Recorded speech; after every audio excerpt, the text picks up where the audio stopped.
First, we continue with the idea of treatment because it is so necessary to understand treatment, metaphysical treatment, from as many different points of view as is possible.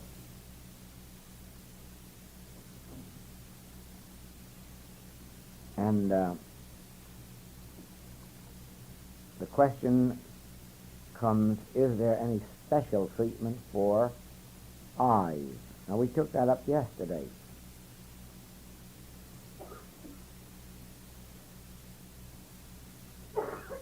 The treatment is never for an effect. The treatment is never for what appears to be the condition. The treatment always consists of two parts: the realization of God as individual being, the realization of God as the only law, and then understanding that whatever appears in the form of discord and inharmony is part of that universal belief that never has power, presence, cause, reality, or law. Now, we won't go through all of that treatment. It was so complete yesterday that I could add nothing to it today.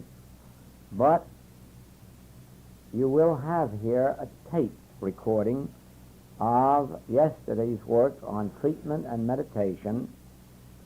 And I know that if you ask Mrs. Clow, it will be made available to you. And then you have all of the chapters on treatment in all of my writings, and they all follow this pattern. And then there's the question, is it all right to eat meat of all kinds? There is no such thing as right or wrong. There are different states of consciousness. And as students rise from one level of consciousness to another, their tastes change. And the thing that tasted good this year may not taste good next year. The food that is desirable this year may not be next year. But no one can judge for you as to what is right or wrong for you, nor can you judge as to what is right or wrong for your neighbor. Each one comes to that according to their own development.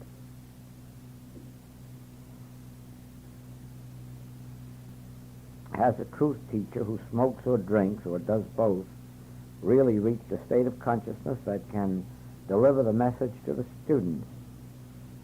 I don't know. I wouldn't imagine so if it were a spiritual teaching. But also I'm in that same position of not being able to judge what someone else can do.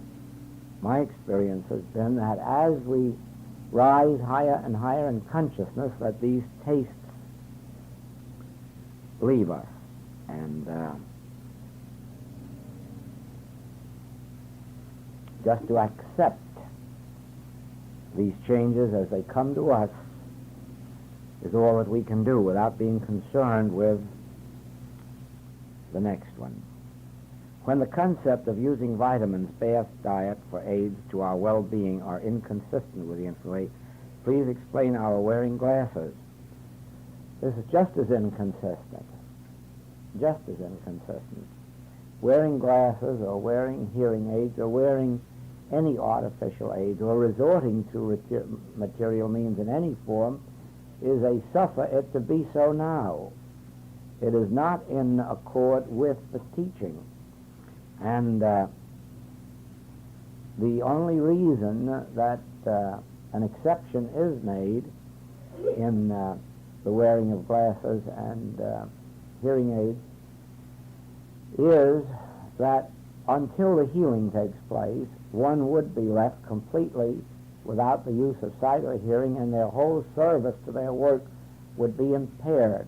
And so as a suffer it to be so now, these artificial aids are tolerated, and even gratitude expressed that they're available.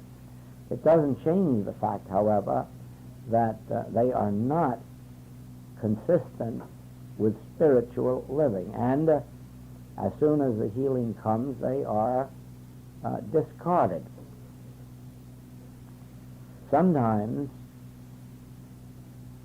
the healing comes much more quickly when one hasn't used artificial aids. But after one has used them or gotten accustomed to them, it would seem that at times they have a more difficult time in achieving their healing.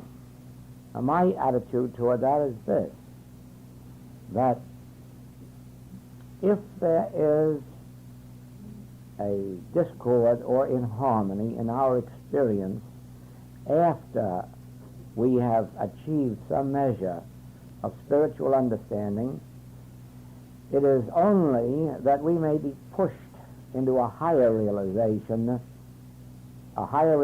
that we may not attain if there weren't some problem nagging at us. And so I look on these things as helps to our higher unfoldment. Sometimes when we have no problems, we are apt to lapse into a sense of human health or human wealth and get careless about continuing our spiritual development. But as far as consistency is concerned, be assured there is no consistency in the use of any material remedies. On the other hand, we are not in a position to tell anyone when they should discard their material remedies. We are only in a position to say that the object of our studies and the object of our meditations and treatments and prayers is to lift us above the sense of material aid. Please discuss excess weight. Yes, that is, as a rule, an overindulgence in appetite and can be controlled. As a matter of fact, there too, as one grows higher in spiritual consciousness, their excess appetites disappear, and so the adjustments come. Would you please speak about the appearance of change? Where do we go when we go on? I'm trying to overcome the fear of a so-called transition.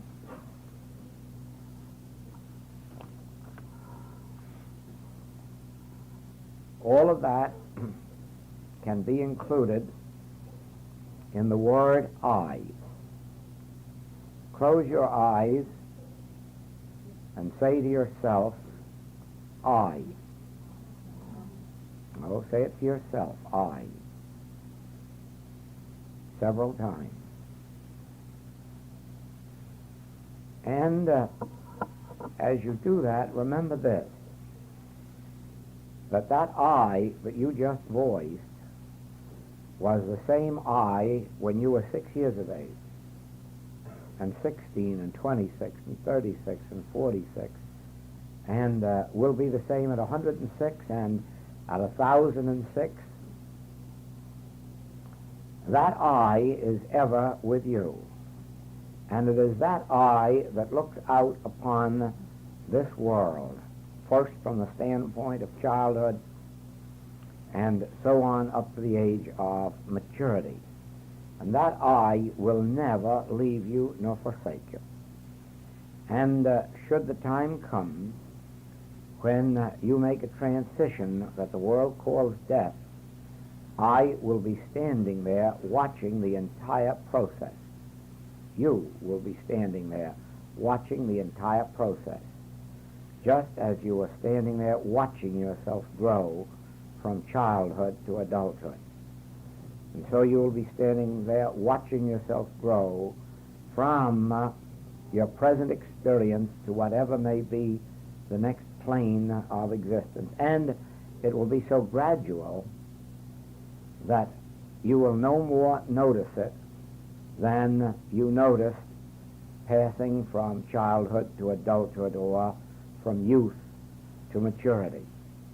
It is a gradual process, and even though it seems to take but a minute of time, still it is so gradual that you are not aware of a transition taking place in any sense of discord or in harmony. The moment the transition has been accomplished, you will find that you appear to be just a few feet, 6, 8, 9 feet above your body. And the entire room will be visible. The entire circumstance will be visible to you. And you will go on with a great deal of joy and rejoicing, just as I'm sure the caterpillar must rejoice when it finds itself flying around as a butterfly. Because of the appearance of the body, because of theological fears engendered by the idea of punishment for sins, the idea of transition has become fearsome to us. It is only because it is associated in our minds with the possibility of hell, with the possibility of punishment for our earthly sins. And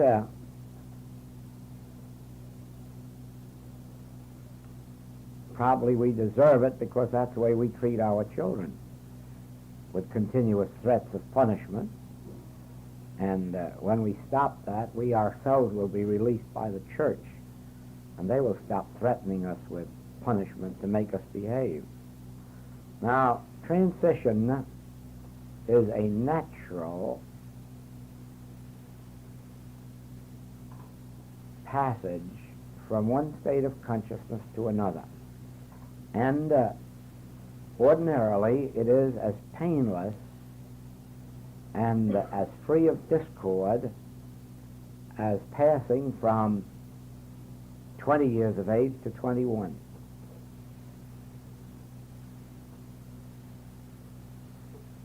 Some few who suffer greatly through the fear of the experience only suffer that while they're still on this side, fearing the idea of punishment.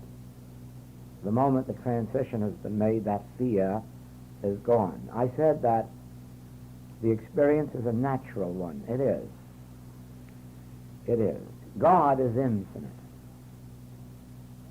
God is infinite in its forms and varieties. God is infinite in its manifestations and expressions. And not only that, but God, being infinite and complete, is forever unfolding to our view.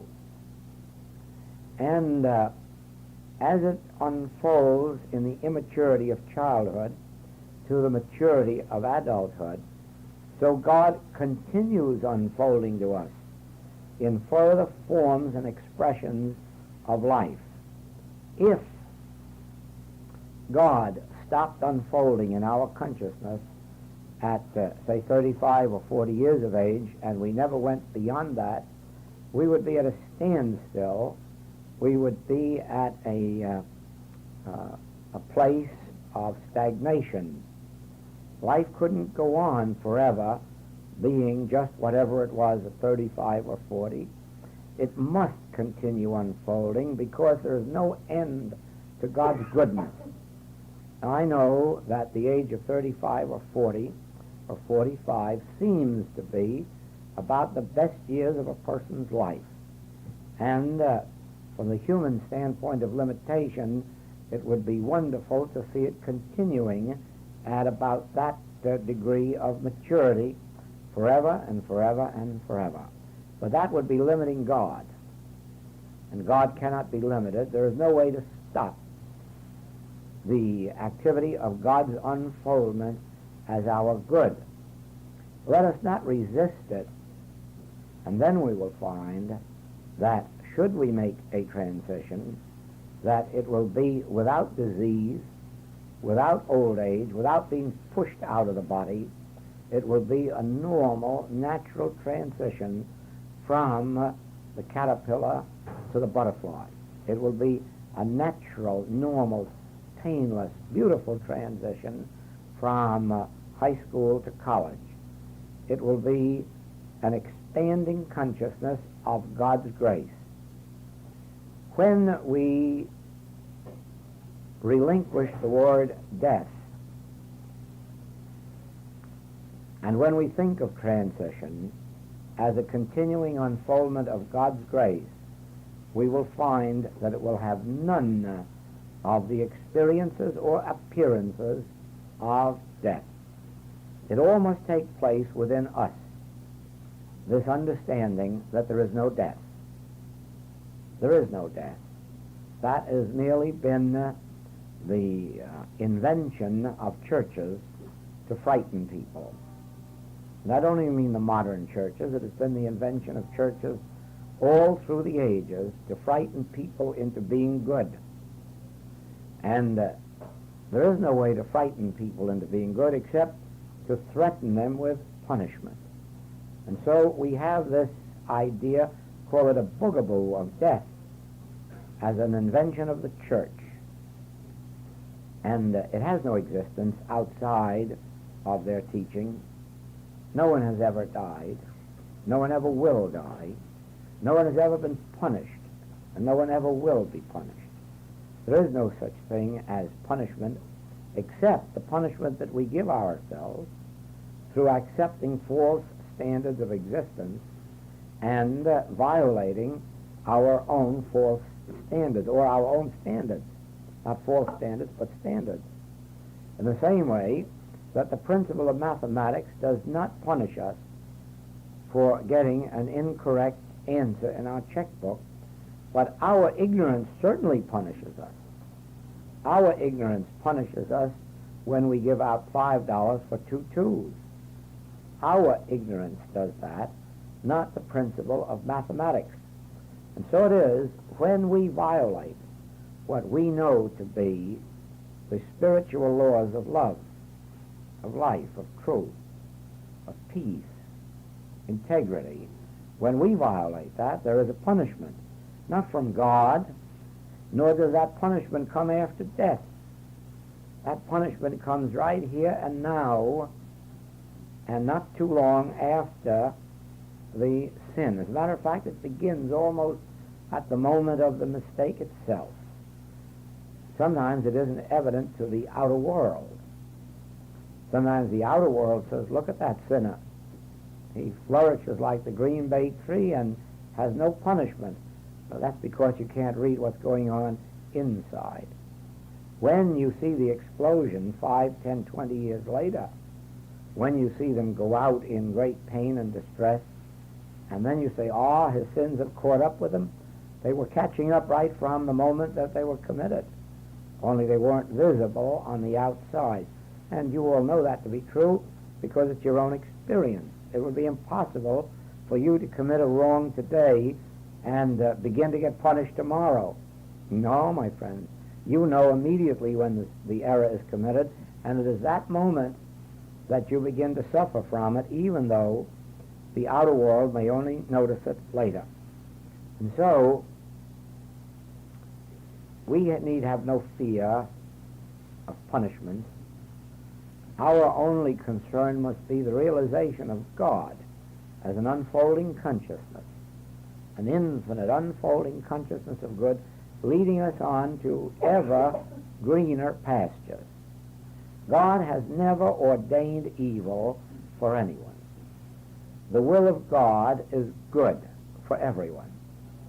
We miss some of that will of God because of our violation of the principles of good, principles of love, life, truth, integrity. But God's will for us is good. And the moment we relax ourselves into God's will, that good begins to flow. It is in the same wise that this idea that God punishes people with volcanoes and tornadoes and locusts and wars and epidemics, those are all church inventions. Those were all made because the church had lost its power of spiritual discipline. And so it had to resort to human discipline. It is no different with parents. If parents understand children, they would never need to whip them, never need to beat them. That's inexcusable, or it's only excusable on the grounds that parents are ignorant. There is no such thing as a legitimate occasion ever to whip a child. The proof of that is that 30, 40 years ago, every parent whipped their child and thought it normal and natural, and even gave permission to the school teachers to do the same thing. And then somewhere 30, 40 years ago, parents realized that that was unnecessary for a school teacher, that if they knew their business, they could maintain discipline without beating. And so they took measures to see that school teachers no longer beat their children. But they never stopped to realize that if they themselves had any awareness of discipline, that they would not have to use force. There never has been a child in all the history of the world bad enough to merit a beating. And every beating given to a child represents the parents' lack of understanding of discipline, their lack of understanding of the care of children. It all goes back to the fact that it's too easy to have children. So it is, if you had a center and you had a degree of spiritual awareness, spiritual power, you would never have occasion to discipline or punish your students or your congregation. There is a spiritual discipline which is divine love, and it holds every person in harmony. And you would find that in the degree that the leader or teacher or practitioner had this sense of divine love, they would have that much less of insurrection, insubordination, resentment, and bad conduct in their center. But supposing the leader, the teacher, loses their spirituality, loses their contact with divine love, and then they have nothing left to rule with but punishment. And so we have excommunication, and so we have probation, and so we have church trials. They're inexcusable. And the only reason they exist is because of a lack of spiritual development on the part of the leaders.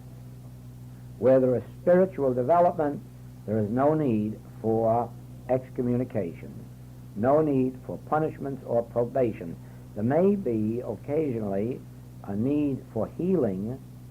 Oh yes, it is human nature for people sometime or other to stray from the path of spiritual unfoldment.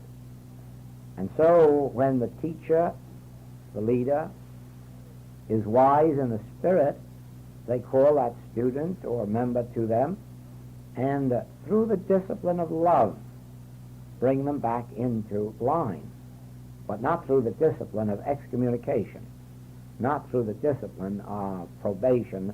That is a definite sign of a lack of spiritual development. Now, it is in the same wise that God has no need to punish us or throw us into outer darkness or give us any of these probationary periods as if we ourselves, by being punished, were going to get good.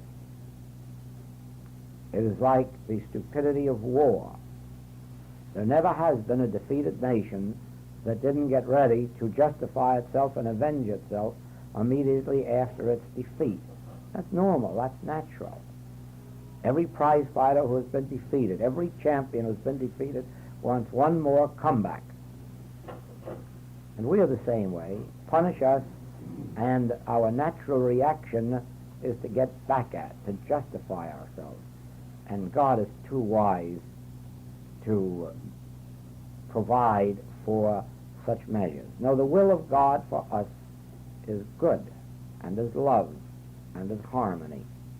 And let everyone accept the will of God as love, and then they will see that they cannot fear the period of transition. It is very hard to let the world go by, to be unmoved by the world picture when one has two sons, 18 and 20 years of age. To the degree that I can consciously live in God consciousness, will these boys be protected? In a measure, yes. In a measure, yes. In a measure that we live and move and have our being in God consciousness, all those within range of our thought receive some measure of benefit.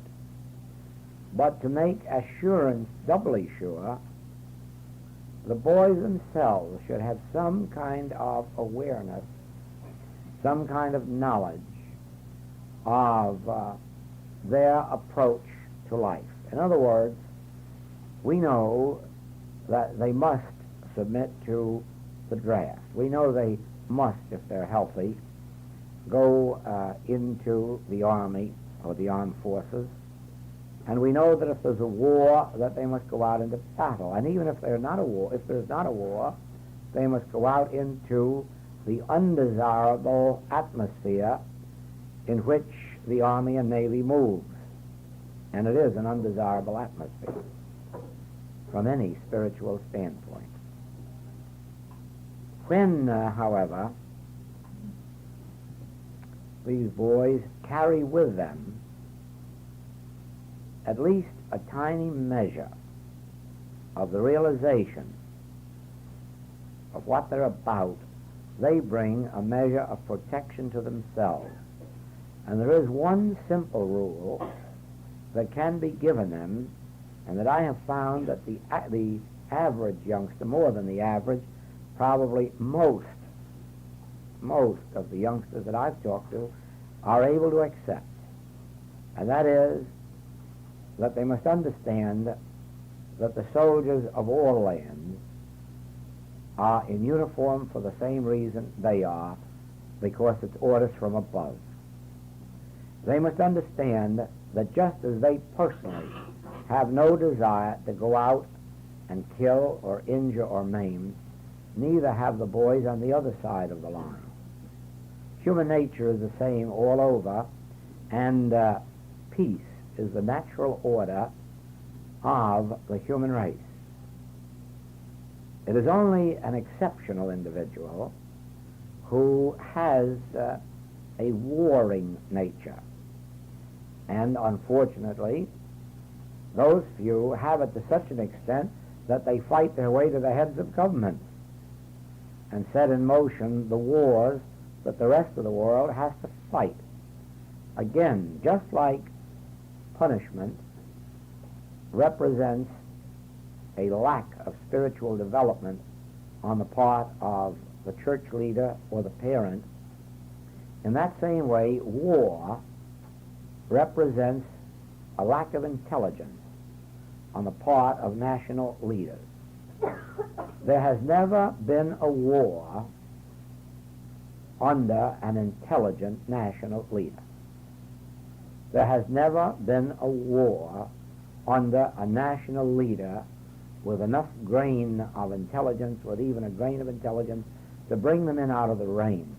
The unfortunate thing is that national leaders get to be national leaders without the intelligence that necessary to the fulfillment of their positions.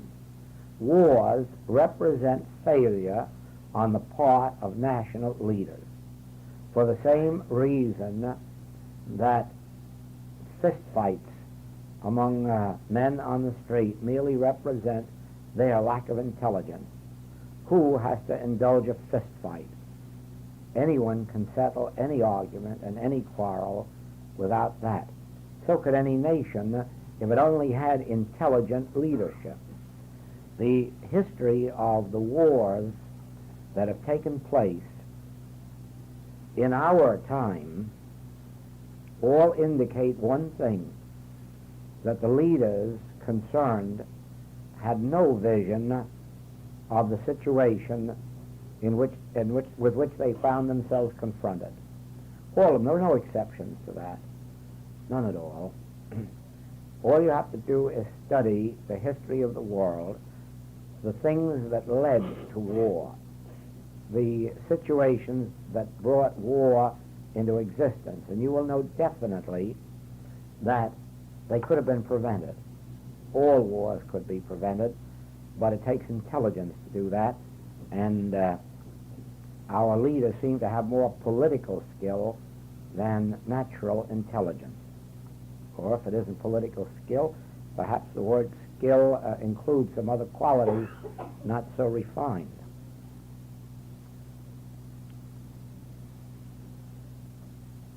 But the soldier has no liking for war. No man and no boy in the street ever wanted war. No parent ever wanted war for its child. No child ever picked war for its destiny.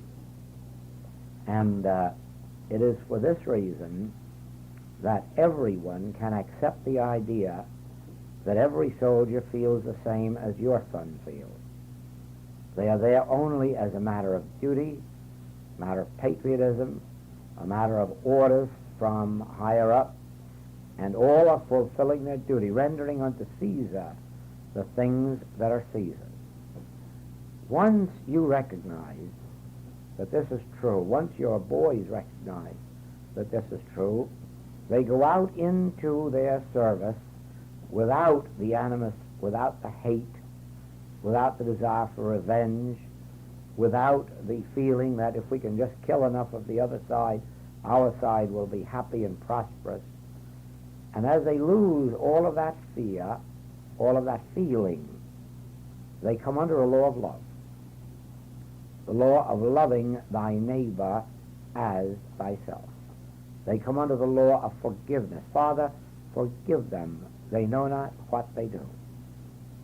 You see, even when soldiers, under the stress of their living, do things that aren't even human, even then they must be understood and forgiven, because the atmosphere in which they're living brings it about.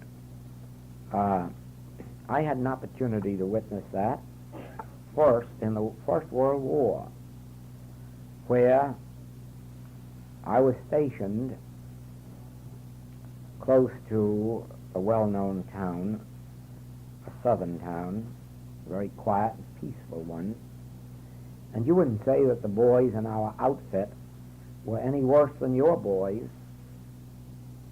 We were all of the same type, of the same homes, some a little wealthier, some less, some a little more highly educated, some less. But we were just all average Americans, and with no ill will toward our neighbor. But you know that within 1 year after that camp was opened, in this little town 25 miles away, there were 700 illegitimate births. Well, now, that wasn't the enemy. That wasn't the enemy coming into the land and doing that. That was our own boys. And I saw the reason for it. The moment you get in uniform, you're anonymous. Can't see one face from another. All look alike, and the boys get the feeling that there's something set apart from ordinary human living, and they're capable of many things that they wouldn't be if they were in their own homes, under their family influences, and acting their normal lives.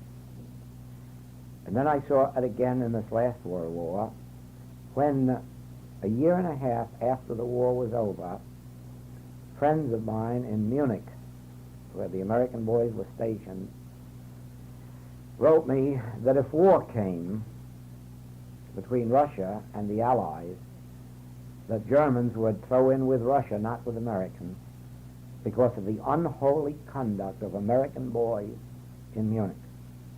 And the crimes charged against those boys were sinful, and they are. And they have since been proven true. And they're your boys, and they're my boys. They're all boys out of our own homes. But they're boys not acting as they did when they were in your home or mine, but as they acted out in uniform, out in bunkhouses, out in the element not natural to themselves, and it made them capable of things of which they could never be capable in normal circumstances. And so, if you had traveled as I have, 3/4 of this world, and for as many years, you would know the lesson that I have learned. There are no good races of people and no bad races of people. There are no such thing as a good race of people or a bad race of people. We are good and bad individually according to our own light. But usually we are very good because we are not thrown in the temptation of being bad. And when very often we are taken out of our natural element, we will act in ways that would not ordinarily be. And so do the Germans and the Japanese and all the rest of them. And so if you can impart to your boys that we are all equal and that we are all children of God, and that whatever it is that we do of an unnatural nature, of an evil nature, is not our own being, it is only the stress of circumstances, and bring into expression the law of loving our neighbor as ourselves. Make as many excuses for the other fellow as we make for ourselves. Make as many allowances and forgive 70 times 7. Then your boys carry with them the protection of divine love. Only as they bring hate, animosity, and the desire for revenge into their experience do they suffer the consequences of war.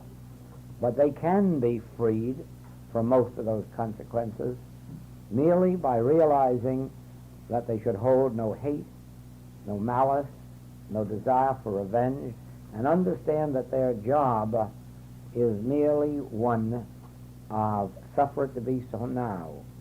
This is what we're ordered to do, and for the protection of our fellow man or fellow citizen, we are obeying the laws of the land. But even the laws of the land have no right to make us hate. Even the laws of the land have no right to make us violate our Christian integrity. And our Christian integrity demands that we pray for our neighbors. In World War II, I took care of many of the boys, sons of students and patients, but always with the same thing. I made it clear to them that I could pray, treat, I could help to maintain a certain degree of safety and security for them, but that the only assurance I could give them of their real safety would be in proportion as they would follow a simple rule that I gave them. Wake up and pray for your enemy first. Say no prayer for yourself. Say no prayer for your own people or your own troops. Make your first prayer on waking one for the enemy. Then with whatever time was left over, do all the praying you wanted for your own and for your families and for your nation. But first, for those that persecute you, for those that hate you, for those that revile you. And you will find that in doing that, you are fulfilling the teaching of the Master. He told us to pray first for our enemy. The scribes, the Pharisees, they prayed for their friends, but it profiteth them nothing. You must pray for your enemy. And so it is with us. There is only one measure of safety and security in the world. You can't get that from an outside God. You can only get that from a state of consciousness of your own. And if yours is a state of consciousness of love, of forgiveness, of prayer, no evil can come nigh thy dwelling place. But it is your state of consciousness. It is not an outside God. If there were an outside God to protect you or your boys, be assured it would be protecting all boys everywhere. Since to God there can be no such thing as yours and mine. To God there are only children of God, whether they are of one nation or another. And so with us, this outside God is never going to protect you or me. But your state of consciousness is, and if it is a state of consciousness of love and forgiveness, loving your neighbor as yourself, loving your enemy, praying for your enemy, praying for those who despitefully use you, that state of love will be the dwelling place, that will be the secret place of the Most High. And I say to you, as a final word, the secret place of the secret place of the Most High is a capital L-O-V-E, nothing else.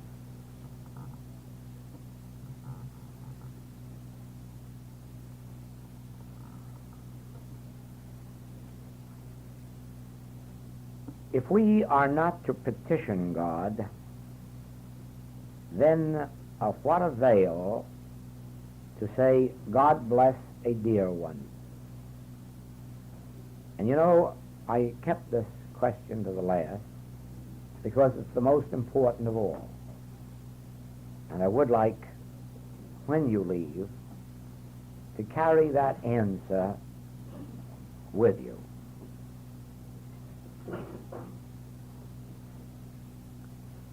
Saying, God bless you, is not a power and is of no avail. Saying, God bless you, is of no more avail than for someone to say the opposite, damn you. That also is of no avail. The saying of a statement, the voicing of it, is not the power. The power lies in what we hold in consciousness. And if we hold in consciousness the realization of God as every man's right, that is the blessing, whether we voice it or not. And so the voicing of it merely is the human way of letting you know that it's in our heart. It is just like our coming to the platform and saying good afternoon. There's no value to saying good afternoon except that it puts in words what we're thinking in the heart. But if you could separate the thinking in the heart from the words of the mouth, you'd have no power. And so we could say good afternoon, and we could say aloha, and we could say I love you, and it would be meaningless. Unless in here was an emotion of love, a feeling of love, then the good afternoon imparts to you in words the inner feeling and greeting. But I'm sure you know this, that even if that good afternoon weren't mentioned, you would feel it. You would feel it. If you never heard good afternoon or good evening, you would feel it. It is very much like our dear ones. We do once in a while say, I love you. I don't think any of our dear ones need to hear those words because they have a better gauge than those words. They have our actions. They have our conduct. They have our attitude when we're with each other. And yet, once in a while, we say it because it sounds good to the ears. And so, with God bless you, so it is with our aloha. Nothing is more beautiful than that word aloha, to those who understand it. A greeting on meeting and a greeting on parting, a greeting of love, a greeting of affection, a greeting of warmth, a salutation, or even a Godspeed is in that word aloha. But in the same way, without that word, we have every right to say Godspeed you, or God bless you, or God greet you. But the words themselves have no power. It is the emotion, the feeling that we have that is the power. Now then, what do we mean when we say God bless you? We do not mean God bless you. We mean God is blessing you. There is no such thing as God will.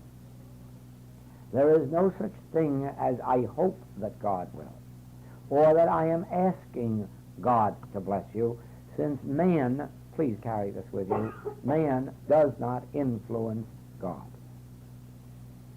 And so to say, God bless you, is a reminder to you that God is blessing you. It is not a prayer offered up that I can influence God to bless you. Understand that the same as you do with saying grace at table. Some people voice their grace outwardly, openly. We do not. But surely we couldn't eat a bite without an inner recognition of God as the source. But that in no way is asking God to send supply. It is a recognition of God as the source of supply.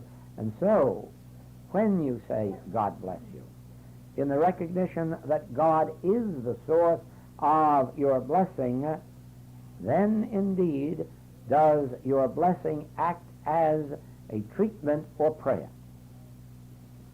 If you say, God bless you, thinking to bring God's blessing to one, you miss the point and miss the prayer.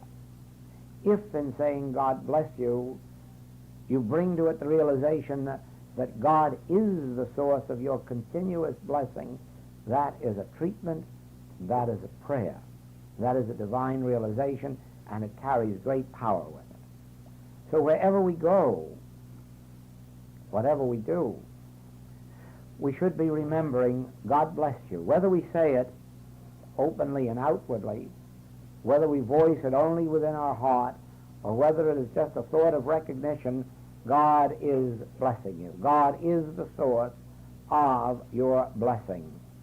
Then you may be assured that, uttered or unexpressed, it is a treatment, it is a prayer, and it is a blessing.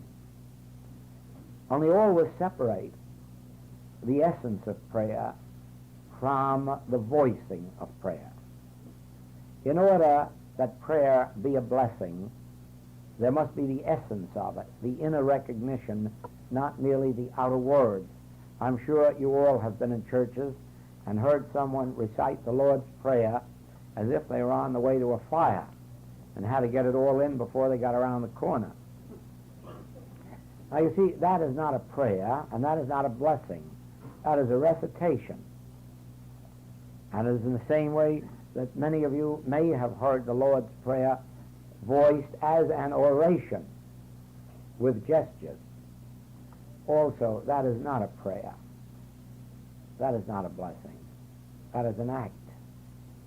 But the Lord's Prayer, voiced or not voiced, thought with integrity, with sincerity, with love, becomes a blessing. And so with all of our work, the words that we utter are of no importance. The essence, the activity, the love that we put into the words or the thoughts are the blessing. And so above all things, let us be sure to bless everyone on their way at all times, and bless them not merely with words, and not with the belief that we are asking God to bless anyone, but in the conviction that God is the blessing of everyone. And there we are. Thank you.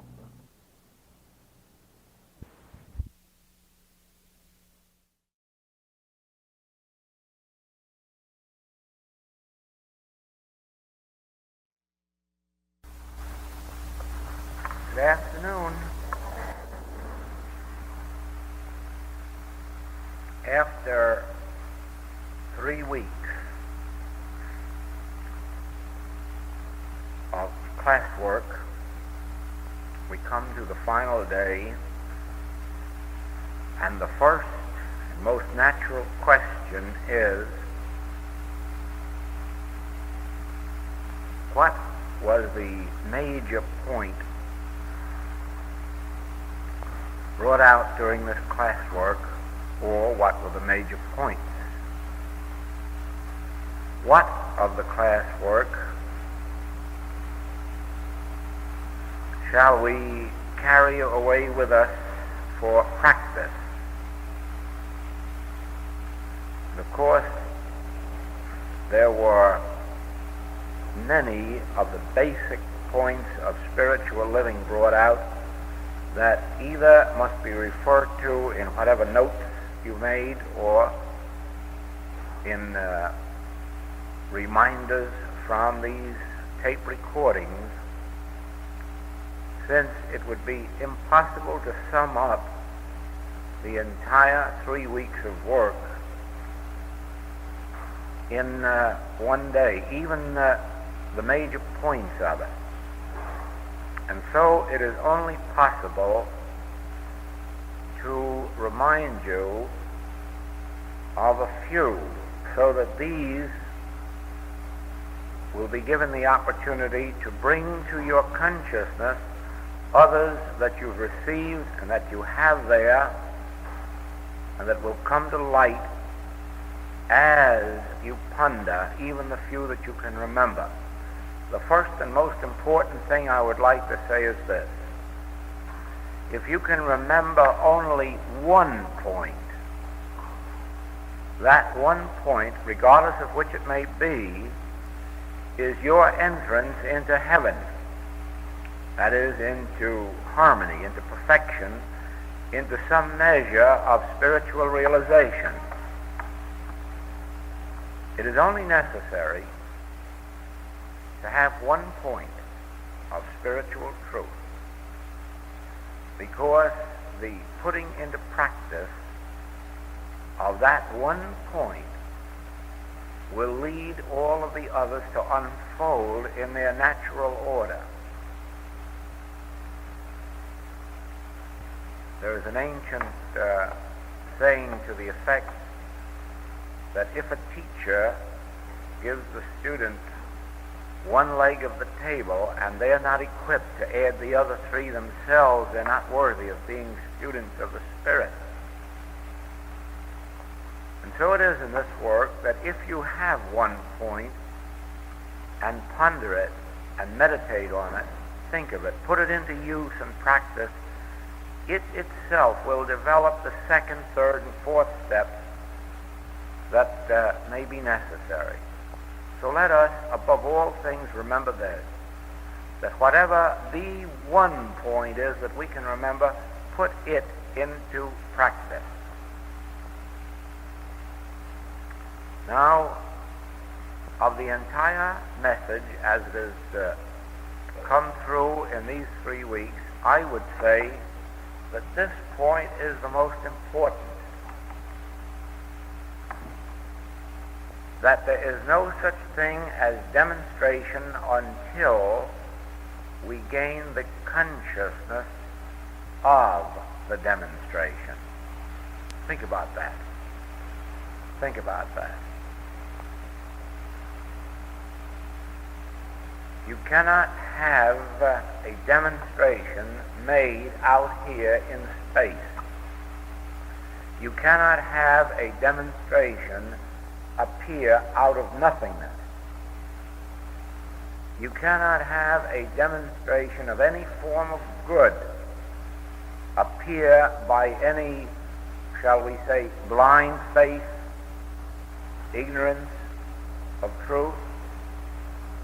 No, there is only one way in which demonstrations appear, and that is through understanding,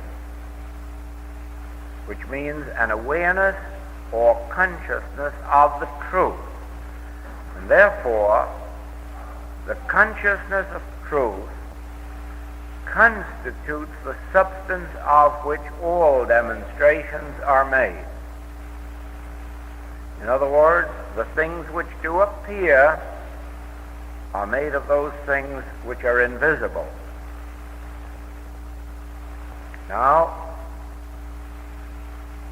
if I make much of this point, it is because I consider it the most important point that has been brought out in this 3 weeks of work. And the reason is this, that I have found in the metaphysical field that the idea of demonstration is well defined, but that the cause of the demonstration is not so well known. We are all accustomed to testimonies of healing and of supply and of happy relationships. We are not so accustomed to hearing what brought about the demonstration of health or wealth or good relationships. And yet, what good is it to know that a person became wealthy if we don't know how? What difference does it make to know that some people became healthy, but we don't know how? What difference does it make to know that there are people who have enjoyable human relationships and yet not know how they attained it? Because for us to go and do likewise means that we must also have the understanding. Now, the essence of all truth is that there must be a consciousness of truth. There must be an awareness before there can be an outer demonstration in any way, shape, manner, or form. That consciousness of truth takes place within you, and it is for this reason that no one who merely sits back and waits for something to happen will have very much in the way of spiritual harmony appear. It is true, there are many people in the world who have physical health without any awareness of truth. There are certainly many people who have physical wealth with no awareness of truth. But that physical health and physical wealth, as you know, is subject to change without notice. Anything can come and destroy that health or that wealth without even a moment's notice to give you a chance to get out from under. It is only as we come into the spiritual awareness of health and wealth that we can attain permanent harmony, that which we call life eternal. There is a way to have life eternal and to have an abundance of all good. And that way is by knowing the truth. As I brought out this morning, know the truth, and the truth will set you free. Free of the limitations of sense. Free of the entangling alliances of sense. Free of the mortal beliefs. But until there is an activity of truth in your consciousness and mine, our outer world remains just what it has always been.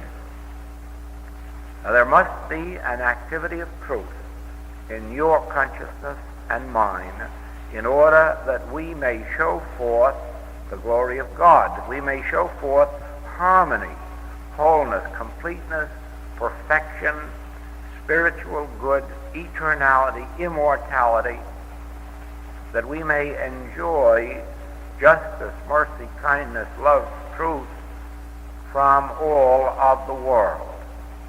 And so, in order that this activity of truth may take place in your consciousness, you must begin somewhere, and you must begin at that place of your understanding at this moment.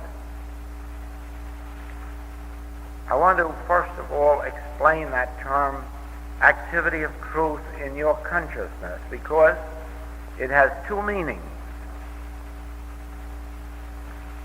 The activity of truth in your consciousness begins with the truth that you know. For instance, if at this moment you were called upon instantly for some truth, and the only one you could remember was I and the Father are one, that would be enough. And you would begin by knowing that truth, that I and the Father are one. Now, you just wouldn't go on repeating that statement, I and the Father are one, since that would be the vain repetition that we're warned against. Just repeating I and the Father are one will do nothing more nor less than hypnotize you into some kind of a belief that may give you a temporary sense of good and a harder knock when you wake up tomorrow. Now, when I speak of the activity of truth in your consciousness, I mean that you start with the statement, I and the Father are one, if that's the one that has come into your mind. Well, let's take another one that comes into my mind right now. He performeth that which is given me to do. He performeth that which is given me to do. Now, I wouldn't repeat that over and over and over again. I wouldn't repeat it even if I were tempted to do it. I would resist the temptation to indulge in vain repetition. But I would take that statement, He performeth that which is given me to do, and then I would say, wait a minute, what does it mean? He performeth. That He, that must mean God. He performeth. Certainly, elsewhere in Scripture we read, He that is within me is greater than he that is in the world. And so it's this He that is within me that performeth that which is given me to do. Well, now wait a minute. I have been given a task of conducting a class or giving a lecture for the next half hour. And according to this statement, He that is within me actually performs that job that was given me to do. Well then, where do I figure in? Well, probably I've got to be obedient and get up there on that platform. And then I've got to turn my thought to God in the sense of, well, here I am, Father. Let's begin. And then I probably have to open my mouth, and by that time, He takes over. He that is within me. He that is going to really perform the activity of giving this lesson. And so I have the divine confidence that assures me, don't be concerned up there, this isn't your task, this is mine. I'm the He within you that's doing this. You just stand there and let it come out. He performeth that. God performs that which is given me to do, and it will be well done if only I can be still enough and let it come through. Now you see, that is the first half of the work. That is the first half of the activity of truth in my consciousness. In other words, I took the one statement of truth that came to me, and I allowed it to become active within me, and I allowed it to unfold from one statement to another, not knowing where it was going, where it would lead, just letting one statement after another come out. And now, having done that, and feeling, well, I'm pretty well assured now comes the second part of the activity of truth in my consciousness, and that's the part where I get very still and let the Father impart truth to my consciousness. In other words, not the truth that I voice, but the truth that I hear. The first half of activity of truth and consciousness is the truth that I know and the truth that I voice. And the second half of the activity of truth in my consciousness is the truth that the Father knows, the truth that the Father imparts to me. That, of course, you recognize is the Word of God. That's the Word of God that comes to me, and it is quick, and it is sharp and powerful. Never doubt it, that the Word of God that comes to me is quick and sharp and powerful, and it does its work. Well, now, in the same way,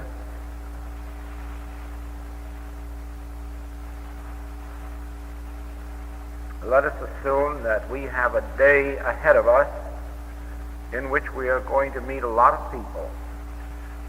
Might be tradesmen, might be business people, might be social, might be family, but we know we have a busy day ahead of us of meeting people. And so there's no use just getting up and going out and meeting them, hitting headlong into the human being here and there, some good, some bad, some in good temper, some in bad mood, some honest, some dishonest. There's no use of going right out and hitting into that and hoping to buck through and come out on the top side. No, there's a better way, and that is through knowing the truth. And so we begin with some truth that will come to us as we know that we're going out to meet a lot of people. And I feel the first thing that comes to me is that there's only one mind, and that's God, and that's the mind of everybody I'm going to meet, so that I'm not going to meet with anything except intelligence, wisdom,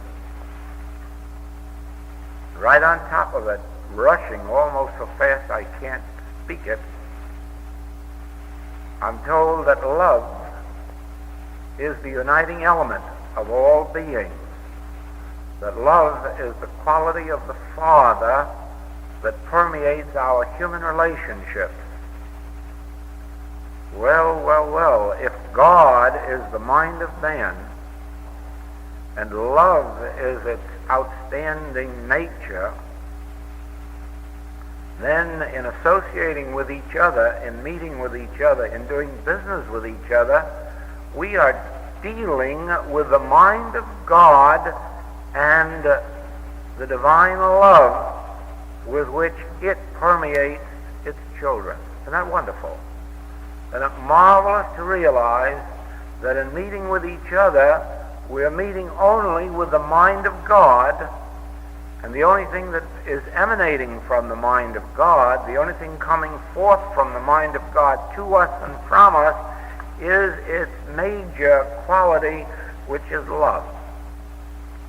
Oh, if we could just ponder that now for the next 5 minutes and see what that means, really to know that nobody out here has anything but the mind of God, and thereby they understand every word I'm saying, they understand it, they respond to it, they appreciate it, and because love is its major quality, they love it. They don't only love it, they love me. Out of the mind of God can only come love. And if no one in this room has anything but the mind of God, no one in this room has anything but the quality and activity of love.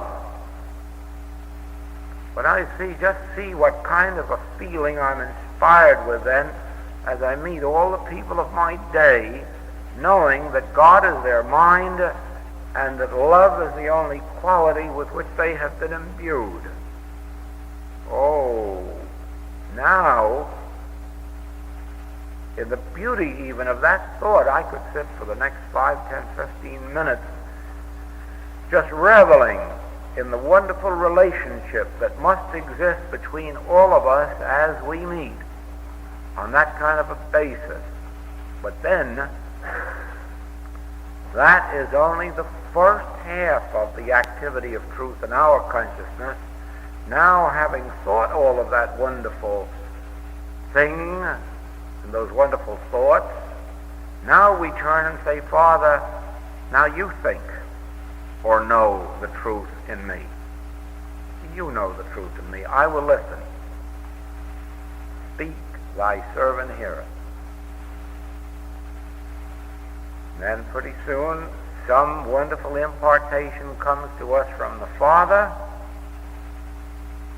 And when it does, the activity of truth has taken over our day. Well, everyone at some time or other is faced with some situation of economic lack or other. And so it would be natural that at some time in the day or during the week or month that the subject of money or the subject of lack of money or insufficiency might come to our thought. Or if we're in business, the idea of lack of business might come in. Anyhow, the thought of lack would somewhere pop up during our day or week. And here again, there must be an activity of truth in consciousness before there can be a change in the outer situation. And so our thought now goes to the subject of not lack, heaven forbid, but abundance. And the first miracle, the first thing that I see right in my mind's eye is the fact that there wouldn't be a blade of grass in all of the earth if there wasn't a God power to put it there. I see it so clearly, even while I'm standing here talking to you, that there couldn't be a piece of fruit on a tree or a vegetable in the ground if there weren't a God power, an intelligent power and a loving power to give it impetus, to place it there, to grow it, to develop it, to bring it to maturity, to bring it into readiness for harvesting. Well, I see that so clearly that the poet was right when he said, only God can make a tree. Why, only God could make a man, woman, or child. Only God could grow a blade of grass. Only God could make a shade tree. Only God could make an apple tree. Only God could put the fish in the sea and the birds in the air. Only God could have arranged the sunshine and sunlight to bless the crops in the ground. Only a God could have provided rain for moisture. Only a God could have given us this setup that we take so lightly under the term of agriculture, farming, herding. Only God could have given us that setup, and without God it cannot prosper. Without God it cannot mature. Without God it cannot be enduring. Except the Lord build the house, they labor in vain that build it. Yes, I know. Just with human intelligence you can develop a herd of cattle and wonderful farms. And just watch what has happened to the thousands and thousands of people who have tried to run their farms and their ranches and their orchards without God. And you'll see them. You'll see them.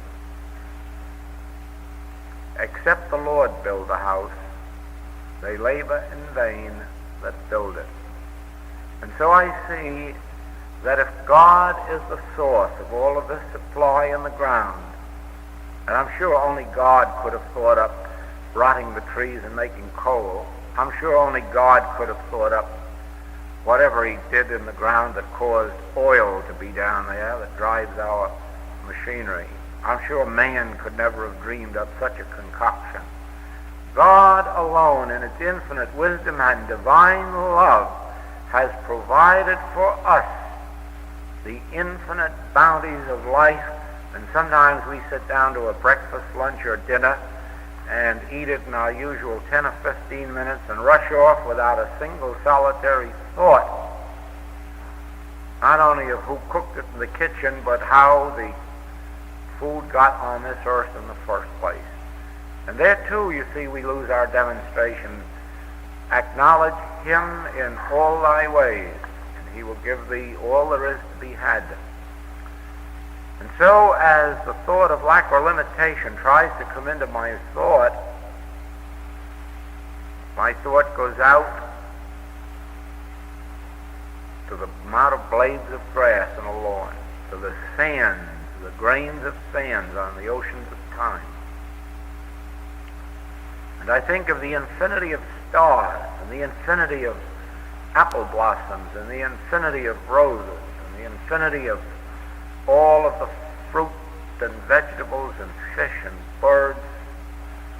I think of the infinity of rain and sunshine, and how can lack or limitation dwell in a consciousness filled with the infinity of God's abundance and the recognition of God as its source. And so you see what happens just from that basic thought that came in of God producing a blade of grass. All the rest of this naturally follows, and that constitutes the activity of truth in my consciousness up to the first half. From there on I say, well, Father, I've certainly had some wonderful thoughts, but now it's your turn, because your thoughts are not my thoughts. Your thoughts are far greater than mine, so from now on, I'm listening.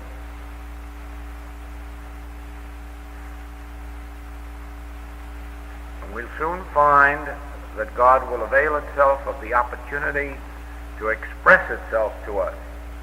And that will be the second half of the activity of truth in our consciousness.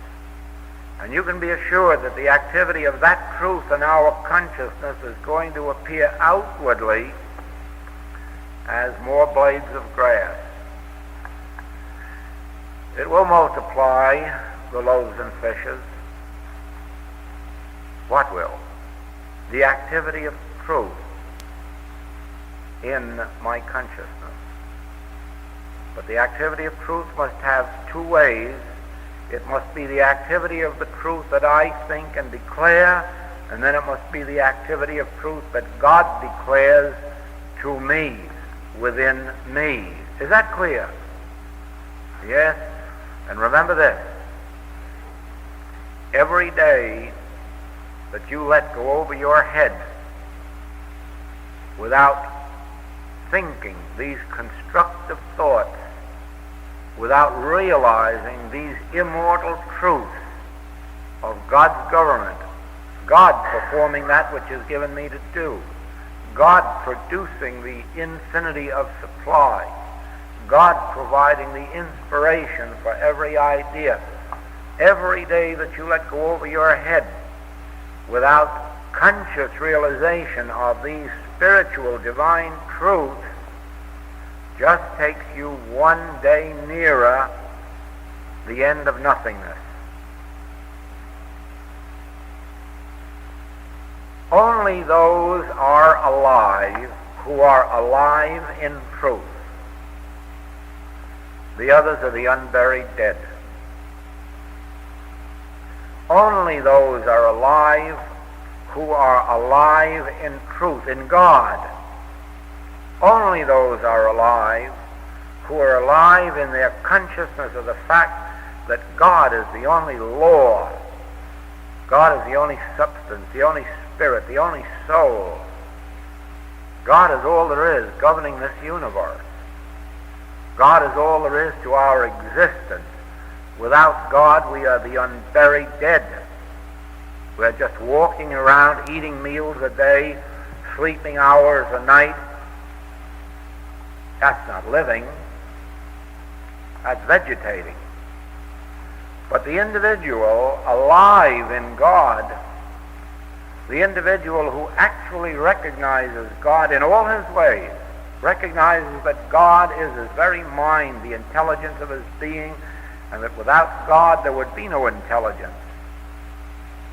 Without God there would be no love. Without God there would be no life. Without God there would be no supply. Just think if you took the God energy out of this world, what a wilderness it would appear to be. Not even grass would grow. Probably not even deserts could burn. There wouldn't be sun there to burn them. Oh no. Remove God from this earth and you have barrenness multiplied. And don't forget this. Remove God from your life or mine and you've got that same wilderness. Without God, we are the tree cut down and laid flat on the ground instead of being rooted and grounded in the earth. Without God, we are nothing. But there is no event of our day, from rising in the morning until the next morning, there is no event of our day which cannot be improved, spiritualized, made harmonious, healthy, and whole by God. There is no event that cannot be immortalized, that cannot be improved by God. It is possible humanly to have a certain measure of health, wealth, and happiness. There is no way to have real health, wealth, and happiness except as it is animated by the Spirit of God. If so be the Spirit of God dwell in you, then are ye the children of God. Those who have not the Spirit of God dwelling in them cannot please God. And you know what the Spirit of God means? We have truth for a synonym for God, and we have consciousness for a synonym for Spirit, and so we have the consciousness of truth. And so, if you haven't the consciousness of truth dwelling in you, you cannot please God. If you haven't the awareness of truth, you are not under the law of Spirit. You are not under divine grace. You are just under a law of human averages. I told you in a previous talk here last year that most people in the world are just a law of averages. They're just the average age and the average health and the average wealth and the average birth certificate and then the average death certificate. They're just a law of averages. They're not really spiritual beings with the life of God flowing in them. They're just an average. They're going to have an average amount of accidents and an average amount of sickness and an average age to die in. Oh, let's come out from being averages and let us come into our immortality and our eternality and our youth and our vitality and our strength, our health, our harmony, our wholeness, and our wealth, completeness, perfection. But believe me, when I quote the Master, that it can't be done except in our oneness with God. It cannot be done in any other way, since I, of my own self, am nothing. I, of my own self, can do nothing. It is only in my oneness with God that I can forgive sins, that I can raise the dead, heal the sick, and preach the gospel.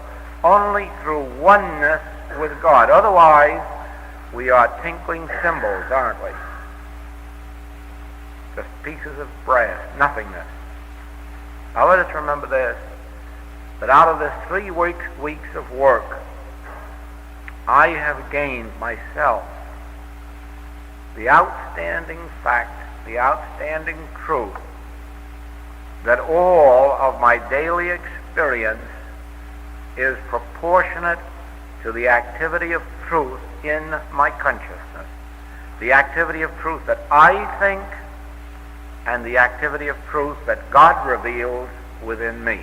Do not forget, there are 2 points to this activity of truth and consciousness, and you cannot do away with either one of them. You cannot do without both of them.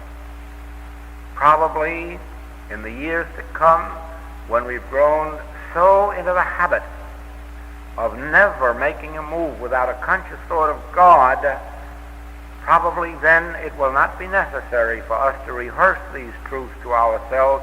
We'll just open the ear right from the start and let God talk to us.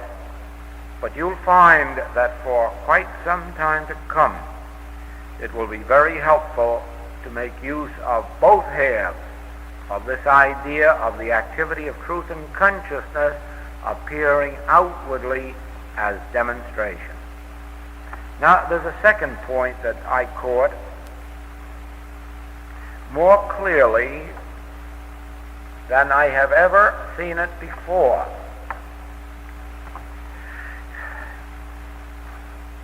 It became more real to me, I suppose that's the way we would say it. And that is this, that there is no such thing as a demonstration separate and apart from God, which is really the substance of the demonstration.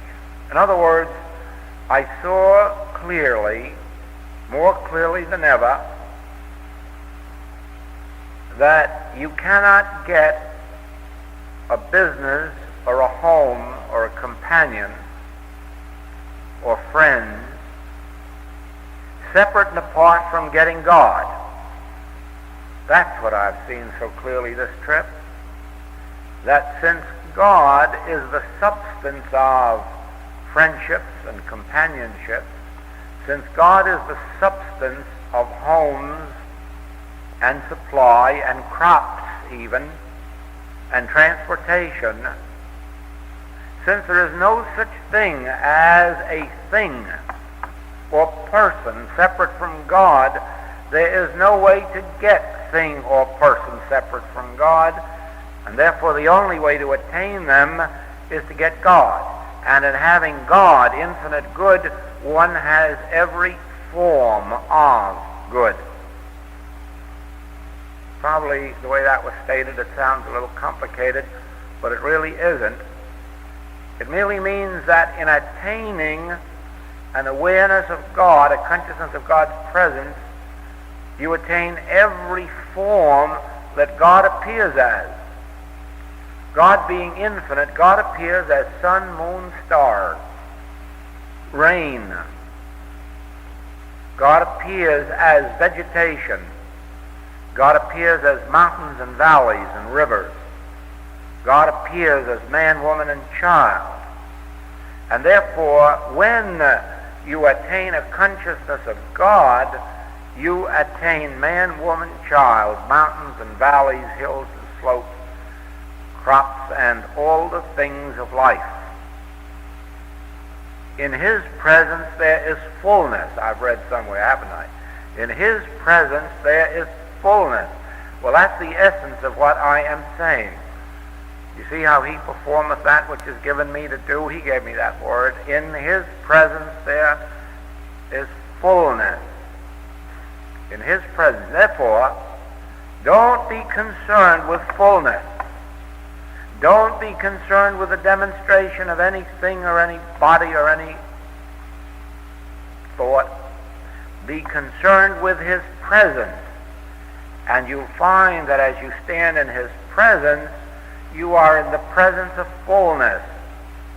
Because it's only in His presence that we can find fullness. Therefore, the demonstration of the realization of God must be our only demonstration. And therefore, I see more clearly than ever that the use of the word demonstration to us is rank error, except when it is used as the demonstration of God's presence, or demonstration of the realization of God, or demonstration of the awareness of God, or demonstration of the Christ. In that sense, we may use the word demonstration frequently. But in the sense of demonstrating a piano, or demonstrating an automobile, or demonstrating a wife, or demonstrating a divorce, it's very bad language. Let us demonstrate the presence of God and find that in His presence there is fullness. And therefore, My second point, major point of realization that comes to me, is that we must attain the realization or consciousness of God's presence.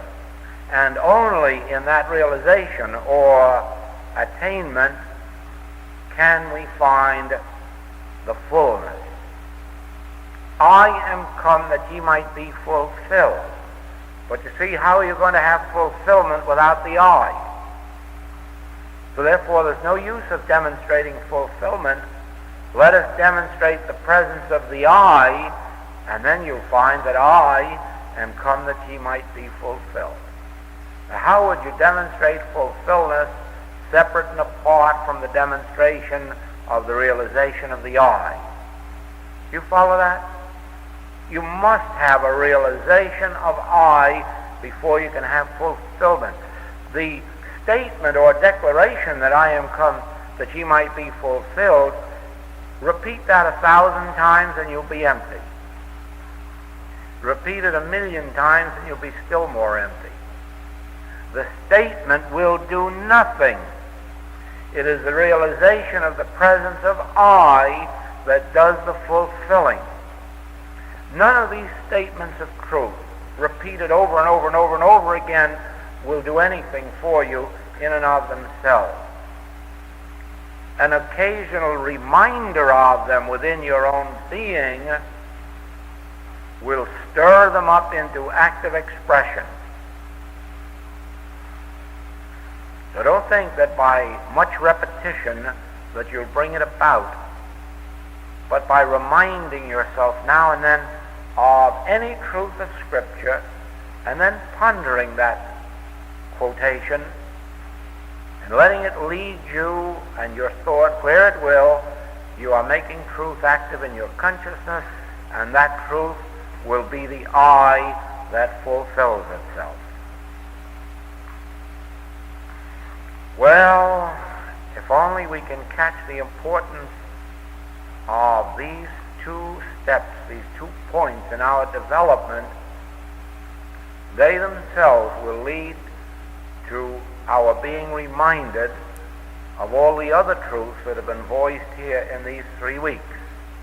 I'm going to leave you today with just those 2 points for consideration, but I think that before we stop, we should have a meditation and let this really and truly sink in to our consciousness.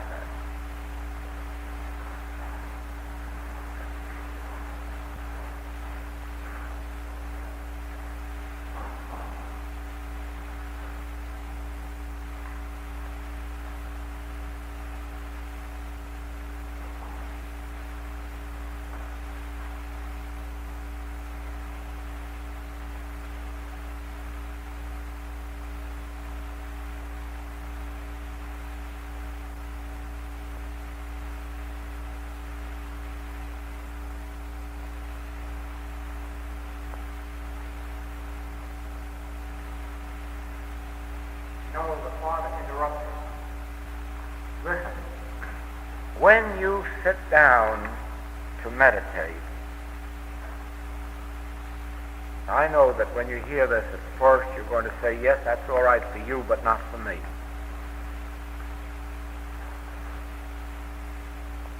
But I wasn't interrupted in that meditation for me. I was interrupted for you. When you sit down to meditate, please forget that there's a world outside of you and that you have any obligations in that world.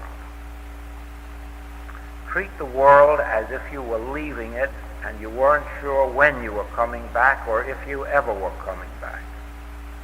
Leave that world outside. If you have to take the telephone off the receiver, do it. If you have to refuse to pay attention to your human obligations, do it. You will never sacrifice a human obligation in your whole experience without gaining spiritual blessings that will more than compensate for it. So if you have to refuse to listen to the next 5 telephone calls that want to come into your home, or if you have to keep the neighbors out for the next hour or two, even if their feelings get hurt and they decide to break friendship with you, be assured there will be a spiritual blessing that will compensate. Do not let anything come in to mar your period of meditation. Do not just sit into that meditation as if you never again were going to go to work. You never again were going to cook a meal. You never again were going to assume a human obligation until God speaks within you and you feel the divine presence. You're uninterested in the world. You become disinterested in everybody. And watch what miracle can take place in your life once you completely overcome the world so thoroughly that you say, I will not permit anything to come between me and my God thoughts for this next whatever period you have set. 30 minutes, 40 minutes, 1 hour, 20 minutes, 15 minutes. But whatever it is, set your amount of minutes, keep the world out, and determine you're going to forget the world. You're going to forget the world until this thing has been consummated within you. Remember this. You'll never lose anything at all in life if you lose all of the human world as it exists today. You won't lose a thing. If you lose husband and wife and child and parent, you won't lose a thing if you find the kingdom of God. If you feel the feel of the Spirit of God in you, there isn't a single thing, there isn't all the world together that could be lost without your gain. The Master puts it in graphic words, unless you lose your life, you cannot find it. Unless you can drop this human sense of existence with its duties, its obligations, its binding mortal material ties, and find your oneness with God, then all that you've got is meaningless. But if you lost the world and gained this awareness of God, your world would be restored to you as it was to Job. Someday, everybody will understand the story of Job.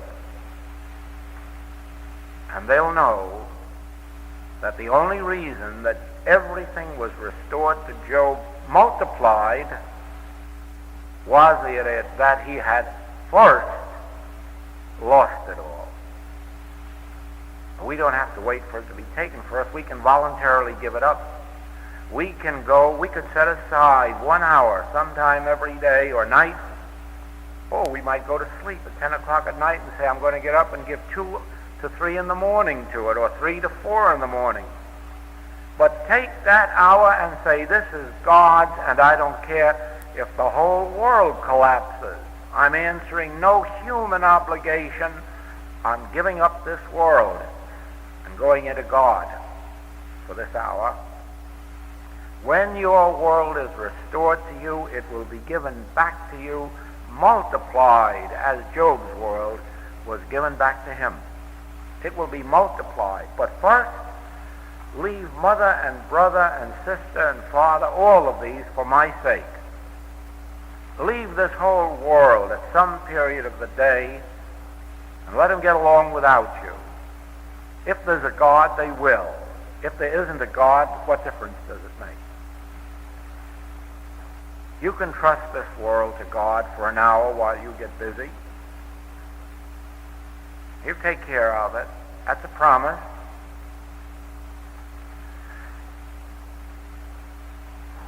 Oh, take this time. Take this period of shutting out the world. Don't let your telephone bell ring. Don't do it. And if it rings, let it ring.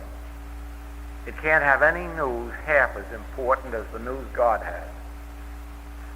And if you miss what God has to say, you'll miss it a whole lot more than if you miss what the telephone has to say.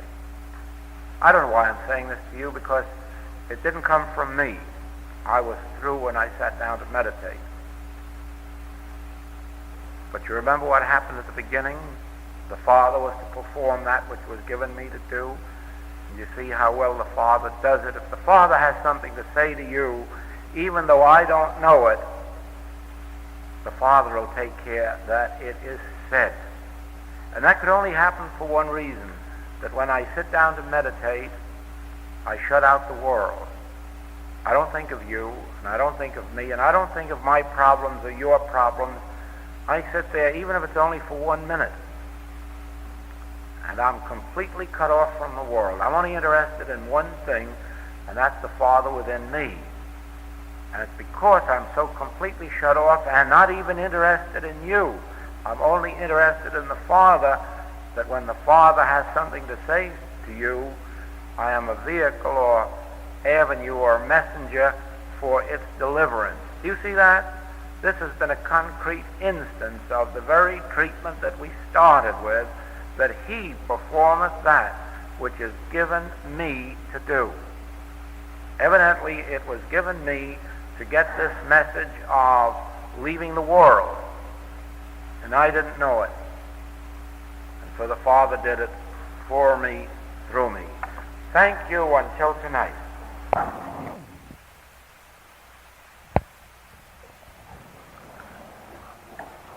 Dear friends, this is Joel in Honolulu. I have just edited this tape, and I know that there are certain spots in which you are going to experience difficulty in hearing. There is a hum that runs throughout the tape that probably got there while the tape was being made, or rather while the recording was being made. And then there are points where my voice drops. But I would like you to know this, that during this hour on the platform recording this tape, I was completely in the Spirit. And if you listen, and if you close your eyes so that you may see, you will actually experience God. You will actually witness God working in and through me. Even in hearing this tape played back out here in Hawaii, I could actually see and feel the God working in me on that platform. And I know that this experience awaits you too, if you can just rise above the mechanical difficulties of this particular tape. Personally, I feel that this New Washington series is an important contribution to our work.